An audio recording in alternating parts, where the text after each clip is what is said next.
비행기를 타고 먼저 중국 베이징으로 갔습니다. 티베트를 가기 위해 저는 베이징에서 기차를 타는 방법을 선택했는데요.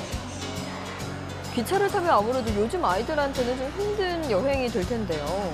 네, 비행기를 갈아타고 가면 훨씬 편하겠지만 좀 고생스럽더라도 티베트의 자연을 만끽하며 가기 위해 저는 칭짱 열차를 선택했습니다. 기차를 타고 가면 정말 오래 걸리죠? 네, 우리의 목적지 라싸까지는 46시간이 걸리는데요. 네. 게다가 평균 4,500m 고도 위를 달리기 때문에 여정이 쉽지만은 않습니다. 와, 46시간 여정에 고지대까지 가니까 힘들겠네요. 드디어 기차가 출발했습니다. 창밖으로 중국의 다양한 풍경을 볼 수 있었습니다. 기차는 어느새 중국 서부 황하를 지나갑니다. 기차를 타자마자 아이들은 잠에 빠졌습니다. 많이 피곤했나 봐요. 네, 그렇습니다. 네. 중국 서부 지역을 지나니 푸른 초원과 그 위에서 양들이 풀을 뜯는 그림 같은 풍경도 펼쳐집니다. 아, 그렇네요. 헉, 어머, 바닥에서 누워 자네요. 아, 아무래도 이렇게 의자에서 쭈그리고 이렇게 있으려면 정말 고생이 많겠네요. 네, 침대 칸을 구하지 못했기 때문에 어쩔 수 없었습니다. 아, 그렇군요. 아니, 여기는 눈이 내렸네요? 네, 고도가 점점 높아져서 해발 4,820m를 지나니 온도가 급격히 추워졌습니다. 네. 게다가 아이들은 고산병 증세를 호소했는데요. 머리는 어지럽고 몸은 한없이 가라앉아 맥을 못 추더라고요. 참 안타까웠습니다. 그렇네요. 어떡해요? 이렇게 라면 봉지도 빵빵해지니 당연한 거겠죠? 마치 비행기를 탄 것처럼 아무래도 기압이 달라지니까요. 창밖으로 멀리 6,000m 이상의 고봉들이 보이기 시작하더니 46시간의 힘든 기차여행 끝에 드디어 티베트의 수도 라싸역에 도착했습니다. 거의 꼬박 이틀 동안 기차를 탄 거잖아요. 정말 힘들었겠네요, 아이들이. 네, 그렇습니다. 현지 가이드가 라싸에 온 걸 환영한다는 의미로 하얀 천인 하다를 목에 걸어줬는데요. 네. 장족들의 인사 방식이라고 합니다. 아직은 아이들이 기운이 없어요. 해발 3,600여 미터 고지대에 위치한 티베트의 중심지 라싸. 1,300년의 오랜 역사와 아름다운 자연이 잘 어우러진 도시입니다. 티베트인들이 라싸에 대한 숭배는 대단하지만 중국이 이곳을 점령하면서 라싸도 많은 변화를 겪고 있는 듯했습니다. 어떻게 변화하고 있나요? 티베트식 이름이 사라지고 중국의 문화가 들어와 거리가 상업화되면서 티베트 문화가 변질되는 것 같아 안타까웠습니다. 티베트에서 가장 성스러운 것으로 알려진 조캉사원으로 왔습니다. 7세기 중반 손첸 간포 왕이 지은 것인데요. 티베트 최초의 불교 사원으로 그 앞에는 오체 투지를 하며 고행하는 사람들을 많이 볼 수 있습니다. 사원 안으로 들어가 봤습니다. 불심이 깊어서 그런지 사람들이 많네요. 사원 안에 보관된 세계 유일의 석가모니 등신불 때문에 현지인들을 비롯해 더 많은 사람들이 이곳을 찾는다고 합니다. 관광 명소이기도 하군요. 사원 안에는 벽화도 그려져 있고요. 스님이 앉아서 설법을 하는 자리도 있습니다. 이 사원은 네팔과 인도의 건축 양식으로 지어졌습니다. 다른 사원들과 달리 네팔이 있는 서쪽을 향해 지어졌죠. 사원 위에 서면 주변에 있는 팔각 거리는 물론 멀리 포탈라궁도 보입니다.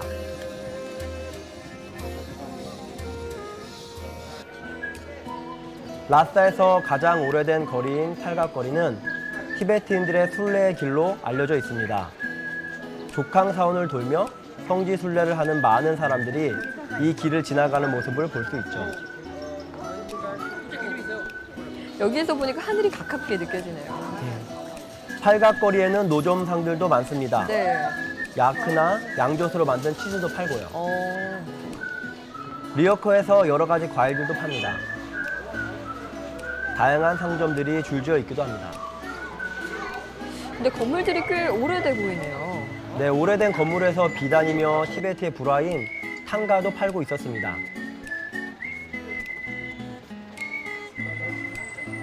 여기는 식료품 가게입니다.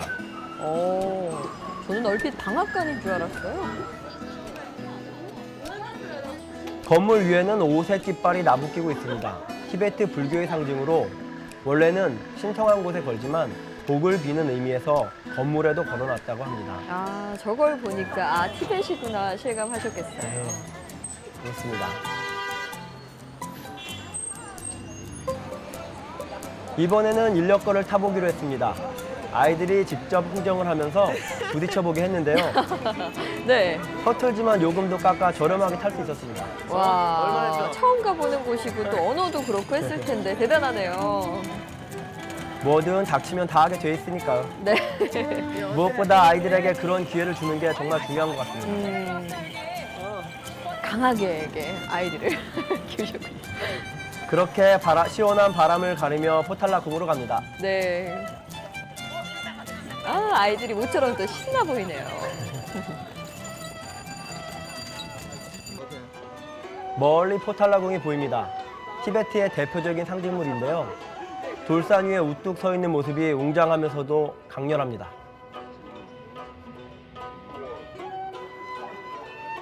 먼저 포탈라궁이 잘 보이는 전망대로 왔습니다. 여기서 궁을 그리는 학생들도 있더라고요. 여기가 포탈라 궁이 잘 보이는 지점이 맞긴 맞나 봐요. 예, 맞습니다. 사람들은 불경을 새겨넣은 둥근 통인 만일차를 돌리며 갑니다. 한 번 돌릴 때마다 경문을 한 번 읽는 것과 같다고 여기죠. 17세기 중반 달라이라마 5세가 지은 포탈라 궁은 티베트인들이 가장 신성시하는 곳인데요. 계단이 높아 정상에 오르는 것 자체가 하나의 수행처럼 느껴집니다. 경사가 꽤 높고요. 힘들겠네요. 포탈라 궁은 달라이라마의 거처이자 행정기관 역할을 하는 백궁과 종교기관인 흥궁으로 구분됩니다. 300년간 티베트의 정치와 종교를 담당하는 중심지였죠. 규모는 어떤가요?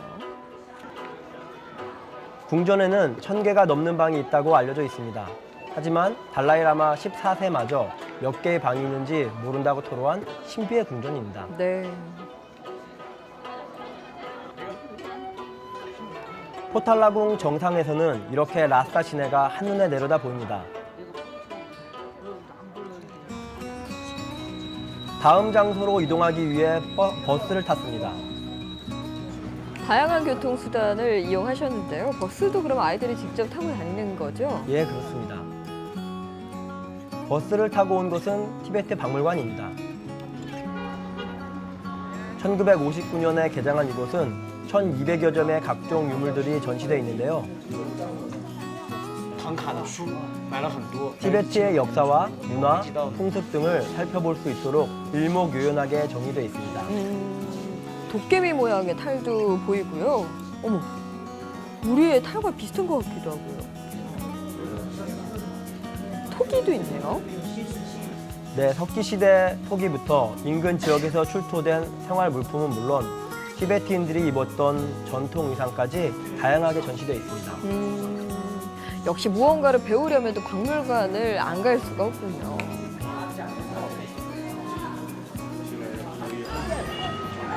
다시 팔각거리로 왔습니다. 그 끝에 시장이 있는데요.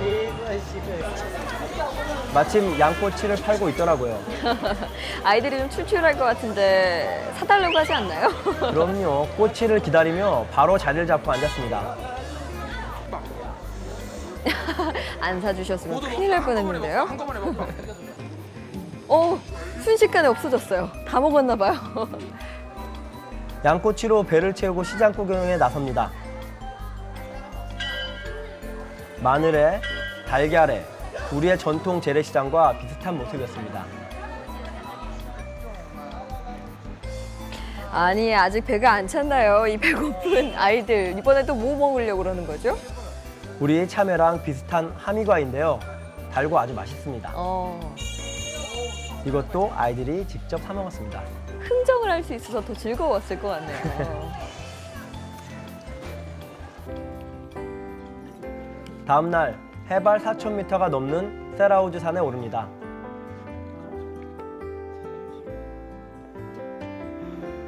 언덕에 오색 깃발인 타르초가 있었는데요. 이곳은 조장의 풍습이 행해지는 곳으로도 유명합니다. 조장이라 말씀하시면 시신을 독수리에게 주는 건가요? 네, 건조한 티베트에선 조장이 적합하다고 합니다. 산에 어느 정도 오르니 비구니 절들이 나타납니다. 지금 보고 있는 것들이 절인가요? 네, 비구니 스님도 계시네요. 한 비구니 절에 가봤습니다. 아름다운 꽃들로 장식돼 있었는데요. 역시 그냥 절과는 좀 차이가 있네요. 비구니 스님들이 열심히 가꾸시나 봐요. 안으로 들어가니 뭔가를 만들고 있었습니다. 밀가루 반죽이에요? 네, 쌀보리로 만든 반죽에 야크나 양저 치즈를 붙인 장식품으로 불상 앞에 놓는 것입니다. 장식품이군요.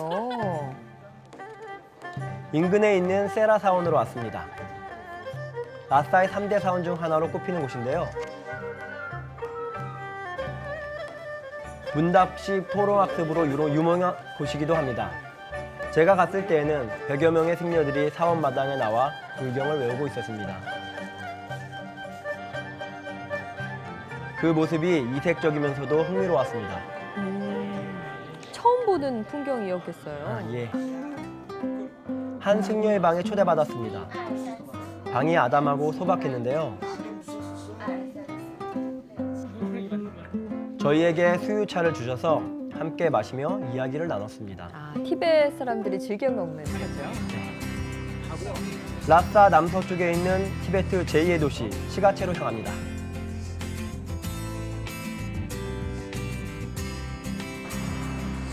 그런데 가는 중에 길이 무너져 공사가 한창이네요. 이거 기다리려면 한참 걸릴 것 같은데요. 개발이 진행되면서 도로를 만들다 보니 산사태가 나는 곳이 많은 것 같습니다. 위험할 수도 있겠군요.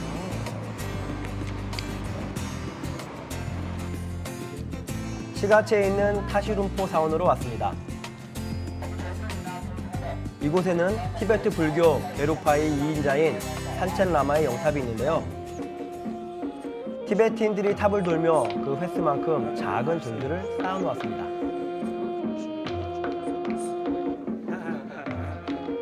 판첸 라마는 달라이 라마와 함께 티베트의 정신적 지도자입니다. 그래서 판첸 라마를 모신 이 사원에 참배오는 사람들이 많은데요. 15세기 중반 일대 달라이 라마에 의해 창건된 이 사원은 전통적으로 판첸 라마가 거주하며 정치와 종교 활동을 하는 곳입니다. 현재 달라이 라마가 인도에 망명해 있으니 판첸 라마가 티베트의 중심이나 다름없죠. 그렇군요.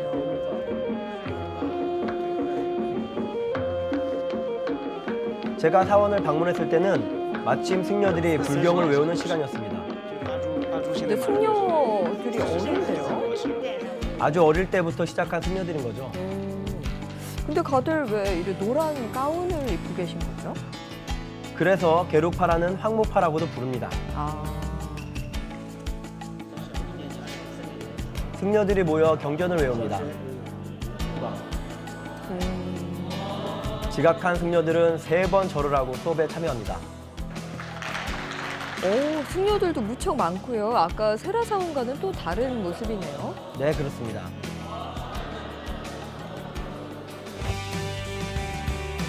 영원히 숨쉬는 땅 티베트. 그곳에서 만난 위대한 자연과 종교가 곧 생활인 티베트인들의 모습이 제 마음을 치유해 주었습니다.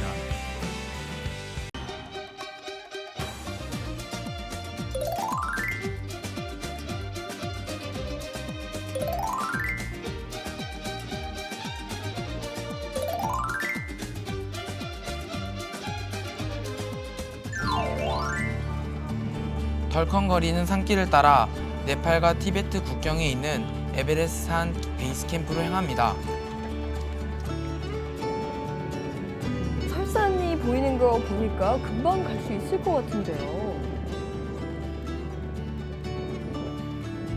고지대에 오니 어김없이 오색깃발인 타르초가 엉켜 있습니다. 여긴 어딘가요? 여기는 해발 5,200m가 넘는 곳입니다. 아, 엄청 높은 곳이군요. 거기서 야크의 뿔을 팔더라고요.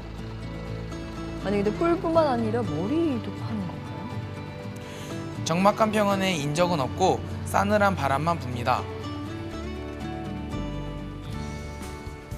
가는 길에는 6,000m 이상의 높은 봉우리들이 펼쳐져 있었습니다. 그렇게 에베레스트산 공원 입구를 지나 암벽에 나 있는 좁은 길을 따라가니 드디어 에베레스트산이 보입니다. 베이스 캠프에 도착한 건가요? 네, 그렇습니다. 베이스 캠프를 코앞에 두고 먼저 기념사진부터 한 장 남깁니다. 그럼요. 날이 개니까 에베레스트가 훨씬 멋있네요. 이날은 베이스 캠프를 목전에 두고 천막에서 하룻밤 묵기로 하고 네. 간단히 저녁부터 먹었습니다. 아, 이런 데서 뭘 먹어도 꿀맛인데 라면 참 맛있어 보이네요. 자, 주희.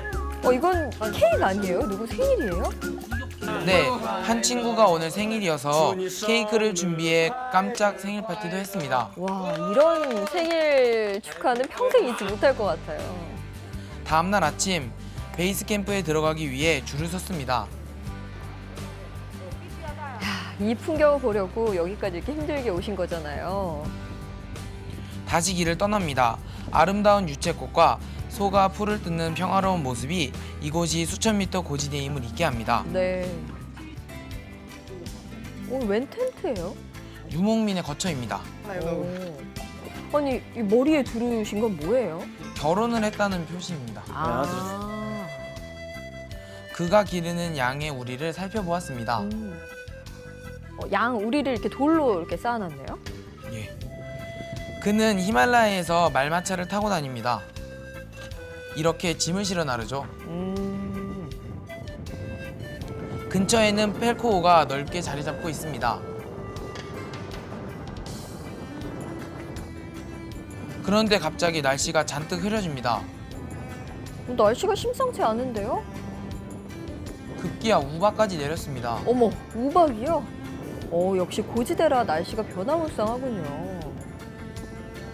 우리는 구름이 거칠 때까지 잠시 기다리기로 했습니다. 우박을 얼굴에 맞으면 어쩌려고 저렇게 누워있어요. 티베트에 있는 8,000m 고봉 시자팡마가 조금씩 그 모습을 드러내기 시작했습니다. 네팔과의 국경에 있는 초우유를 보기 위해 길을 재촉합니다. 세계에서 6번째로 높은 산 초우유.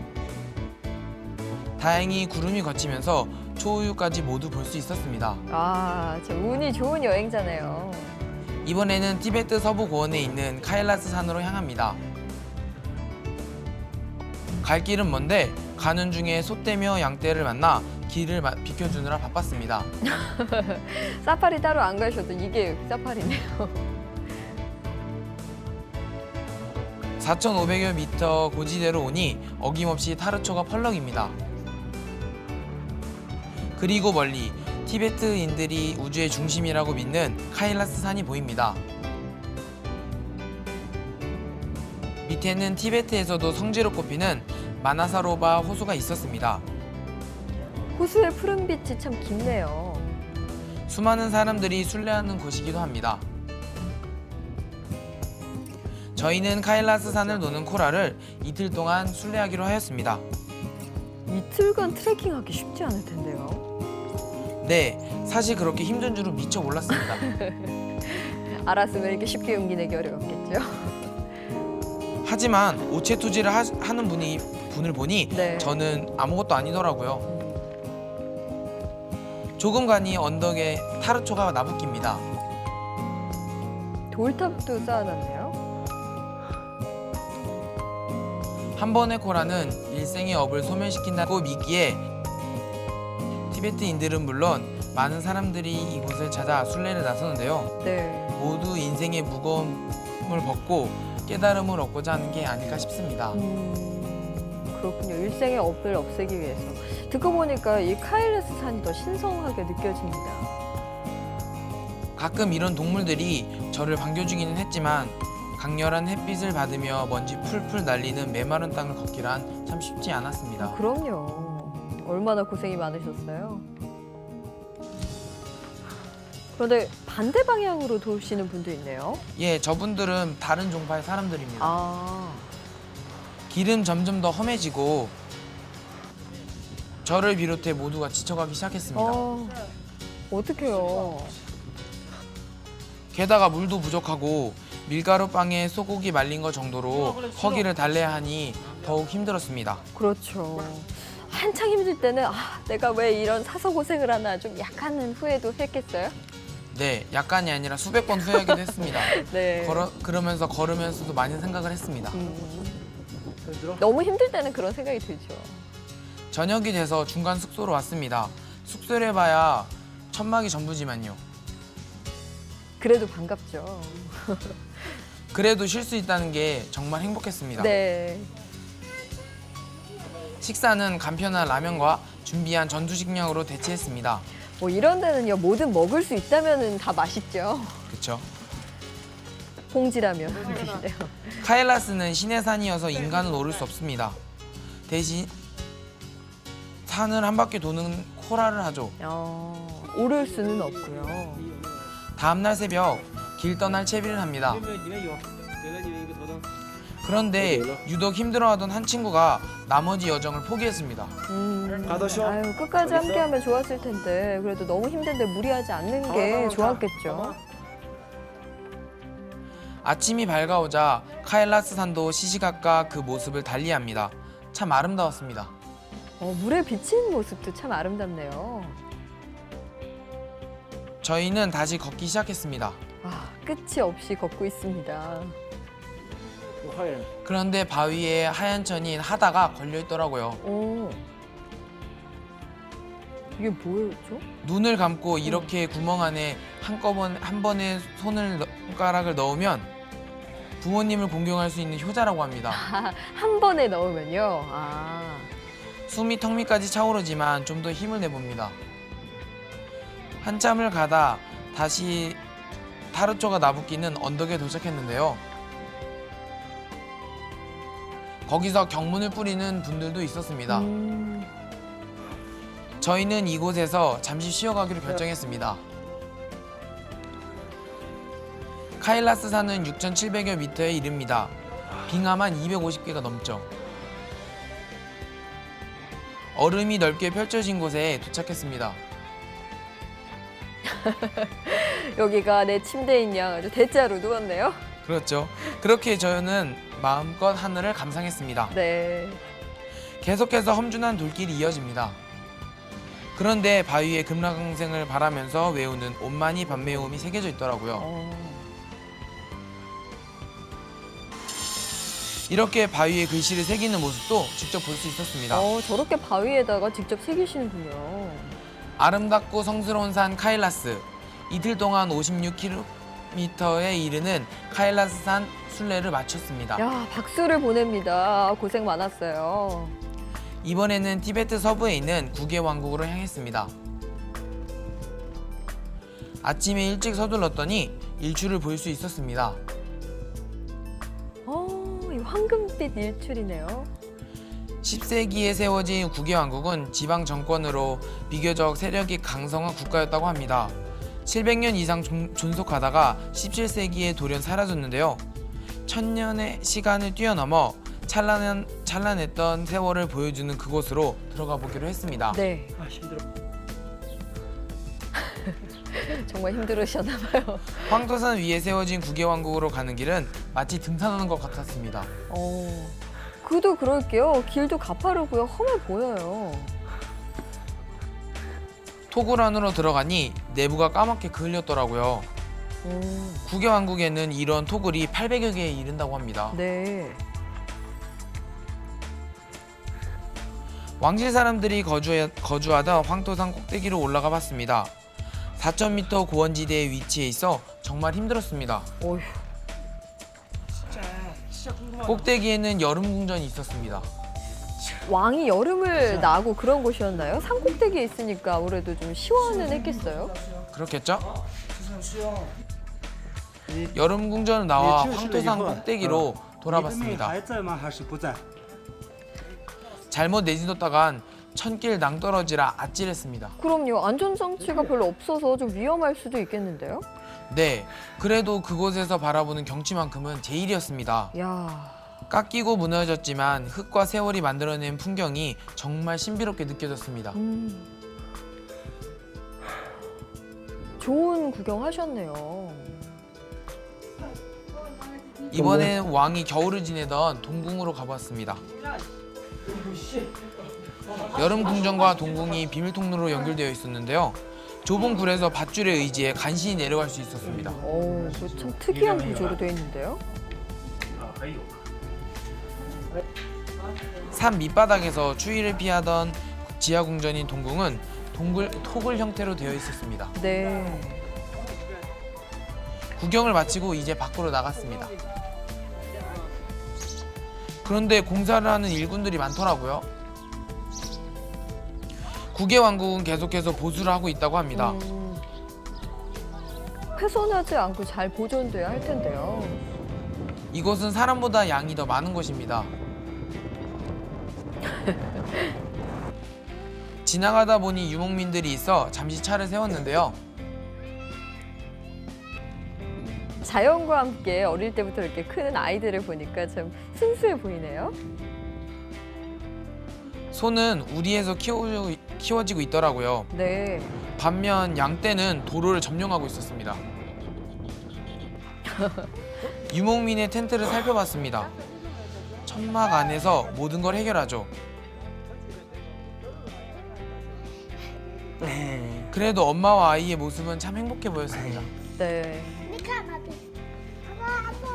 아이들의 미소가 참 해맑고 순수해 보여요. 다음은 인도와 티베트를 연결하는 도시 장체로 향합니다. 거기엔 티베트 불교의 각 종파가 혼합된 펠코르 체대 사원이 있었는데요. 그곳에 들러보기로 했습니다. 먼저 거대한 10만 불 탑이 우리를 맞이했습니다. 40m 높이의 탑이 웅장한 자태를 뽐내고 있었습니다. 오, 규모가 엄청난데요? 탑의 일부가 개방돼 들어가 보니 안에는 벽화가 그려져 있었습니다. 이런 불상이 10만 개가 있어 10만 불 탑이라고 불리웁니다. 10만 개요. 좁은 계단을 따라 올라가 봤습니다. 꼭대기에 오르니 주변 경관이 한눈에 들어왔습니다. 드종 묘새도 있었습니다. 드디어 펠코르 체대 사원으로 왔습니다. 안에는 불상이 모셔져 있는데요. 그 옆으로 일대 판첸 라마와 달라이 라마 불상도 있었습니다. 이곳에도 사원을 방문한 신도들이 많았습니다. 야크버터를 녹인 물에 촛불을 켜고 그 앞에서 온 마음을 다해 절을 합니다. 맞은편 법당에서는 승려들이 많이 모여 있었습니다. 불경을 읽고 있었는데요. 근데 불경이 우리와는 좀 다르게 생겼네요. 경문을 금으로 새겨졌다고 합니다. 불경을 읽는 열기가 대단하네요. 한쪽에서는 젊은 라마승이 신도들 목에 하얀 천인 하다를 걸어줍니다. 신도들은 이렇게 라마의 얼굴을 보는 게 큰 영광이라고 합니다. 사실 이런 광경은 관광객들이 볼 수 없는데요. 마침 홍콩에서 온 사업가가 사원에 시주를 하는 날이어서 사원을 개방한 덕에 다양한 풍경을 볼 수 있었습니다. 지금 시주를 하는 모습인가 봐요.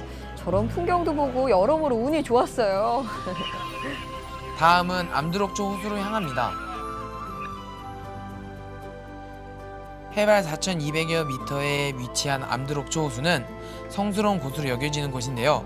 에메랄드빛 아름다운 호수를 바라보며 19일간의 티베트 대장정을 마쳤습니다.